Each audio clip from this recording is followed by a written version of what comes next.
everyone, Sabrina here, Books of the Wormbag, with a sort of film book chat review thing. So I have been missing in action. Don't worry about it, it's fine. Project Hail Mary. Apparently people are raving about this. Do I know why? Yes, I know why. I have seen the film 3 times. I took my kids to see it at the weekend, and my husband, he got to see it for a second time at the weekend. I went with a work colleague to go and see it, and me and my husband saw it, I think just before Easter we saw it. It's now my new obsession. That's how much I have really enjoyed the film. Music constantly on, quoting it left, right and centre, hence having to take the kids to go and see it because they're just looking at me going, what are you talking about, Mum? I really, really loved it. There is a reason why people are going to watch this film several times. It's not just Ryan Gosling, but I get the appeal, people, I really do. It's a really good film. It's full of hope. It's full of possibility. It's full of friendship, and there's science in there that is accessible and you don't need a friggin' degree to understand it. Go with it. It's just a feel-good film that hits all the emotional beats you could possibly want. It has great characters. I mean, Rocky and Grace, their relationship is just amazing. A platonic relationship. If you want to see more into whatever other relationships you see on the screen, that's fine. But it's just brilliant. I really, really like it. And I like that it's calling to so many people from so many different backgrounds, and people who've gone to see the movie who then go and pick up the book to go and read it because they want more of this world and more of these characters. I saw the movie before I read the book. Don't sue me. It's just the way it felt. My husband read this back in 2021, I want to say. He's got the spacey astronauty cover. He read it, really liked it, enjoyed it, and it stayed on his shelf. So of course when I saw the film, it's like, well, I now need to read the book. So I got him to read it to me, so it was our bedtime book. Let me tell you, we kind of went into the wee hours in the morning because I said, you can't stop that, you can't leave it there. So I've also picked up my own copy. Yes, I have the film tie-in cover. I'm not going to give you any clues as to why I have the film tie-in cover. I just do. And I have tabbed it as well. I don't often do this. This might be the second book I've actually tabbed, and this is the first one of mine I've tabbed, because I just wanted to absorb this so much more. I might go back through it again and add a couple more tabs. There's certainly quotes that I want to pick that were used directly in the film. There's certainly stuff about friendship in here that I want to do, but I've done the majority of my tabbing already. Really enjoyed this, by the way. We didn't audiobook it. Like I said, my husband read it to me. He read the book originally. He hasn't audiobooked it. I know people rave about the audiobook for this, and the clips I've heard, again, it's like Dungeon Crawler Carl. I think it's a book that has been enhanced by its audio completely and utterly. But I really enjoyed it. I think it definitely helped me having seen the movie, so I had these images in my head, and I sort of had a vague idea of what was going on.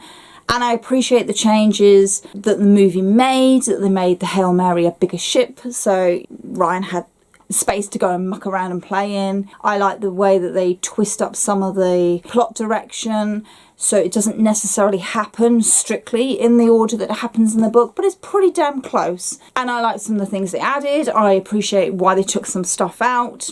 It made sense to me. So I think the movie and the book could be seen as 2 halves of the same story. If you want more of the heavy science stuff, the internal monologue, which frankly, I'm really glad we didn't get that in the movie. Thank you. Then go for the book version. If you want more of the background of the climate change aspect of what's going to happen to Earth and what they do to try and slow down the process of what's going to happen to Earth, that's all in the book. And if you're struggling with the book, definitely go and watch the movie. I think it's a perfect balance to what's in the book. It tells you more about the relationship side of thing, more character side of thing. I think it certainly enhances the book. It doesn't detract from the book at all. It enhances the book, and the book in turn enhances the movie. I think the two work together beautifully. Okay, so my review of Project Hail Mary. I am not going to gush over this book. I know people say this is the best book they've ever read. It's like one of the best sci-fi books. Thank you very much for giving sci-fi a go. I'm so pleased that I've managed to see people coming in, buying this book and going, oh my god, I really love the movie, and then they come back and go, I need something else to read because I really like the book, and to give them that journey into reading more sci-fi. So this book is brilliant. for doing that. I think that's really important, and it's a really important aspect of Project Hail Mary, the book. What did I like about this? Let me get my notes. So what I really liked in the book was the fact that Grace's and Rocky's relationship is actually quite a slow growth in there. There's a lot of time between them meeting to them actually like moving in together. Stay with me. We're seeing like the first contact side of thing a bit more, trying to understand the language a bit more, trying to understand each other as individuals. So I like all that slow growth that goes on. Another thing that I see a lot of people say is they like the mystery aspect of the first few chapters of this, because it's Grace trying to work out where he is, having woke up with literally no memory, and you see these little flashes of what's like triggered his memory of what's happened in the past and why he might be here. It's solved by literally the end of chapter 3, where he figures out. So a lot of people like that, and of course in the movie it's done within like 10 minutes, and it makes sense. You can't have this really long drawn out, well, where is he? I mean, we're looking around at where we are. It's pretty obvious he's on a spaceship. It's pretty obvious that he's been asleep quite some time. That is quite a bit we have gathered, which obviously Grace doesn't mention it here, because this effectively is told all from Grace's point of view. It's literally a stream of his thoughts. If there wasn't punctuation and dialogue, I would call it a stream of consciousness, because oh my god, everything he thinks is written down in here. So sometimes there was stuff in here where I really thought, don't tell me you're thinking of doing that, just bloody do it. Which did come apparent towards the end of the book, that actually we've stopped thinking about what we're going to do and we just do it. But there were moments in here where I'm just like, oh, I do not need to hear you run through all this reasoning again. Just get on and do it, because clearly you know what you're doing, because you're not stupid. Anyway, I was doing positive stuff first, wasn't I? There's a lot of maths and science in here. They're actually all the blue and dark yellow tabs. I don't know how much of that you can see.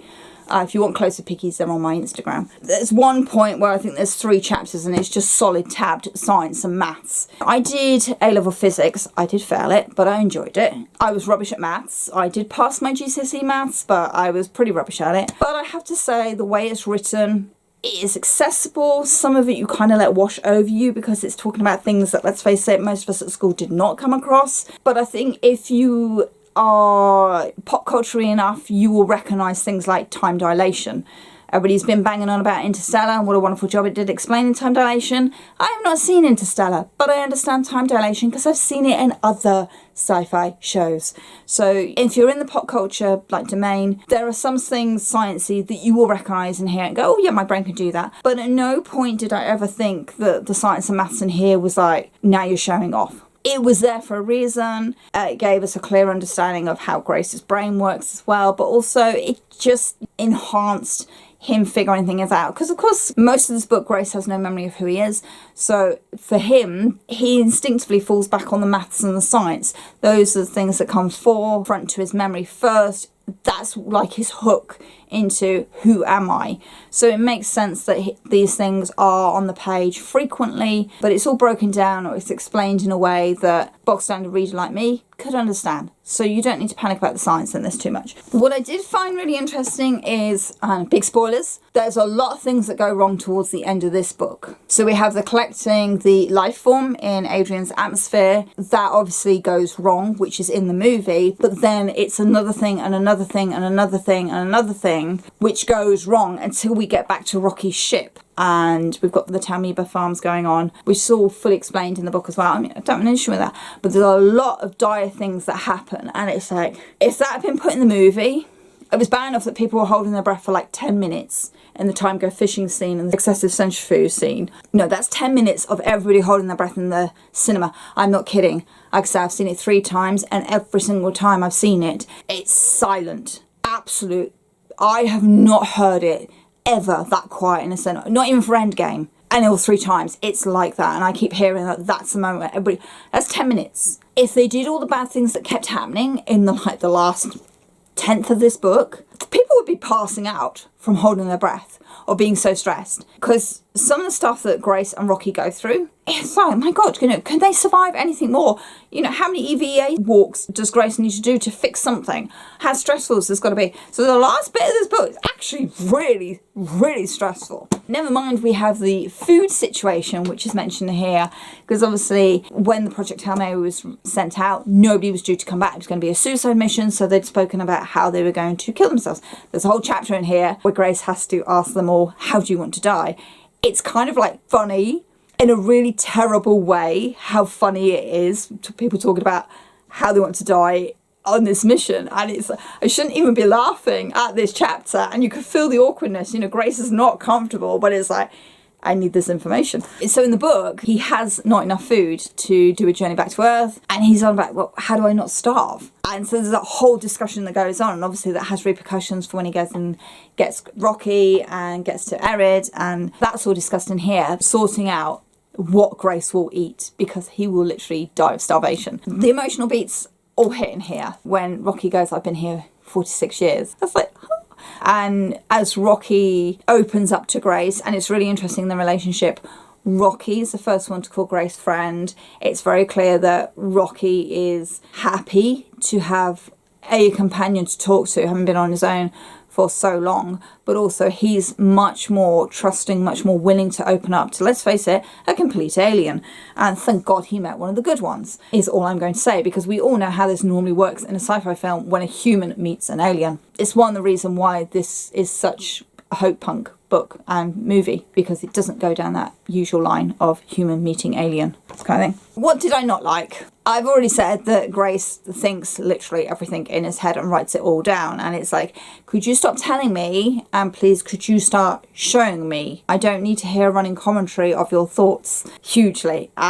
Sometimes I don't want to be in your head. What's interesting is there is kind of like this dismissiveness of Grace's feelings, and it's him personally doing it while you're crying, and it's just something humans do. His emotions are very guarded. He doesn't talk about them. I mean, they're barely acknowledged in this book at all. It's all like his body does automatic reactions, because again, he can't remember, so he can't remember his crew, but he's clearly crying over them.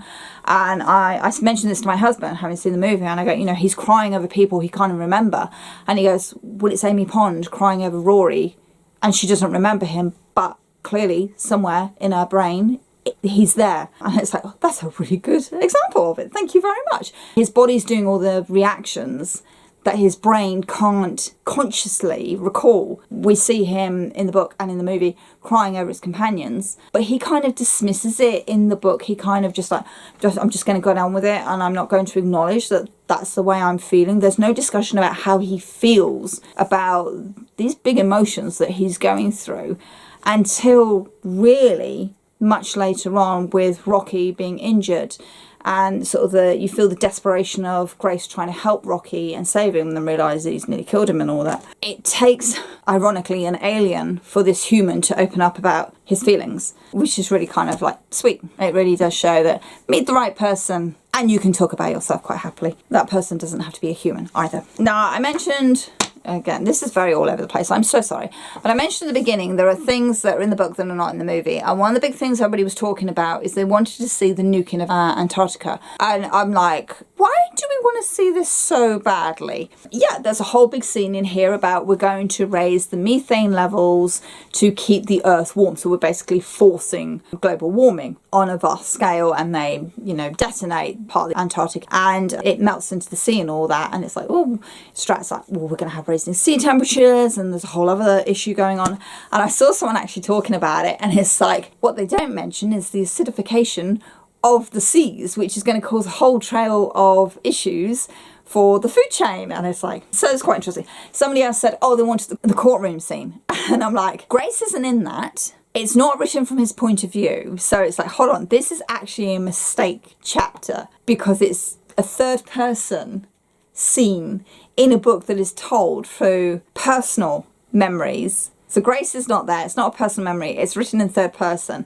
And frankly, do we need to know that Strat has ultimate power and throws that in the court's face? It's an unnecessary. It's fun. it's kind of cool to say, hey, do you know what? You can't touch me and I'm going to deal with it later. But all these big business guys in suits, I don't care you're not getting money. The survival of the earth and the human race is far more important than you guys getting your pockets lined. I appreciate that, but it's very jarring, and it was very jarring reading that scene going, Grace isn't here and this is not from his point of view. What's going on? This scene actually shouldn't be in the book. So I get why the courtroom scene's not there. I even get why the whole going to talk to the solar panel guy in the prison, I get why that's not there, because it's kind of like, it's extra stuff that you don't really need for a flashback scene. And it's like, no, the crux of the movie is this relationship, and it is about Grace. And ultimately it is about Grace becoming the person he can be rather than the person he is pretending to be. So I get it. I mean, it'd be nice if everything from a book was put into the visual format, but we often know that that doesn't always work. And frankly, if you want it, it's in here. Gives you the background. It's not a problem. I saw someone complain that the flashbacks in the film didn't feel as natural as in the book. Now, the first flashback we get in here is triggered because of a thin line of red blood. I mean, I'm sorry, I was wetting myself at the scene just before that. Absolutely. My husband was sitting there sort of looking at me. I was absolutely creasing with laughter. If you've read the book, you know. Absolutely. And it's not in the movie. And frankly, I'm quite glad it's not in the movie because I don't need to see that. But it was very funny.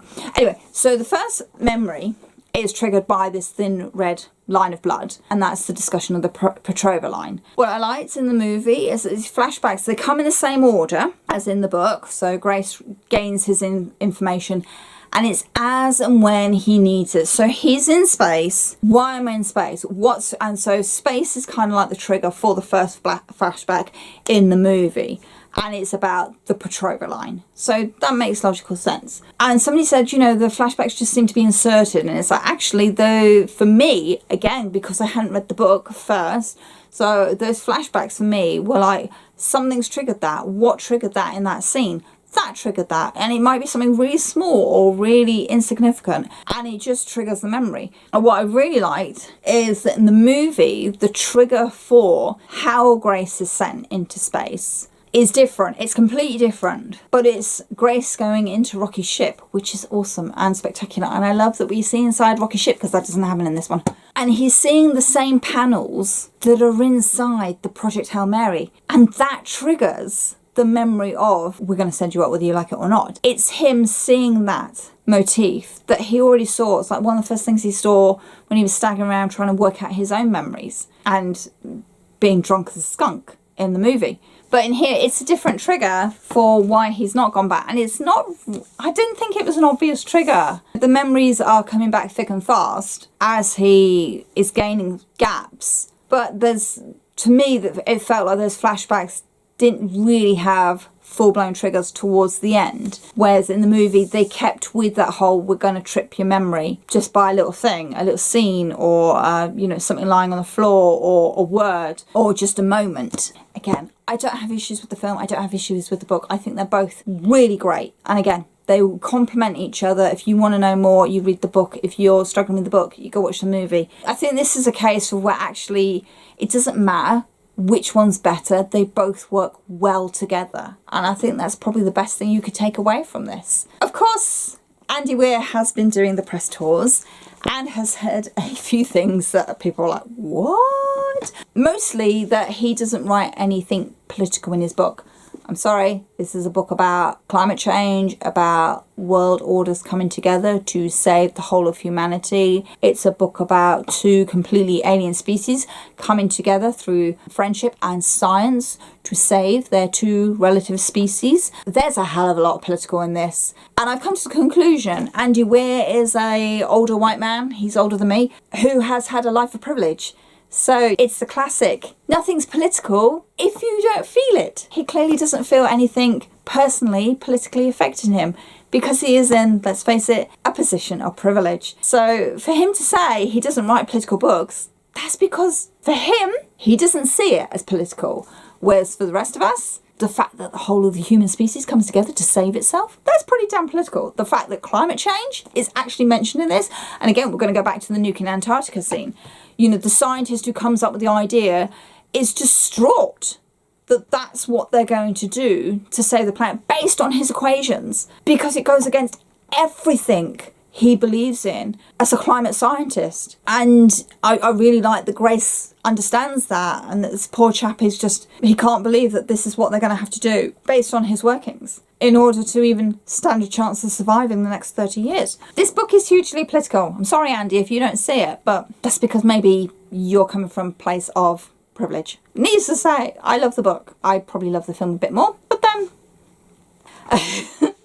So for you, there's no point me telling you to read the book or go and see the film. Maybe it might be a case of, if you haven't seen the film, and then what the hell have you just sat through a whole pile of spoilers for, go and see the film. And I suppose for those of us that have watched the film and read the book, and we've got friends coming up to us going, well, you know, how do I get into sci-fi? You can't go wrong handing them a copy. Or certainly going, hey, you know that new film? Go and watch it. I think you'll really enjoy it. It's not a heavy sci-fi film. You don't need to understand the science to enjoy it. And I think it is a good entryway film for sci-fi films. As I've been saying, people have gone to pick this up, having seen the film, and they're like, oh, I've never read sci-fi before, and they've come back and gone, I've really enjoyed this. Why have I been sitting on the genre for so long? If they've read this already, and they want to know what else to go into, here's a little list of potentials. So for people who are going up to you going, what do I read now? What do I read now? Some of these you probably already know of, some of them you probably haven't even heard of. So The Long Way to a Small and Good Planet, Becky Chambers.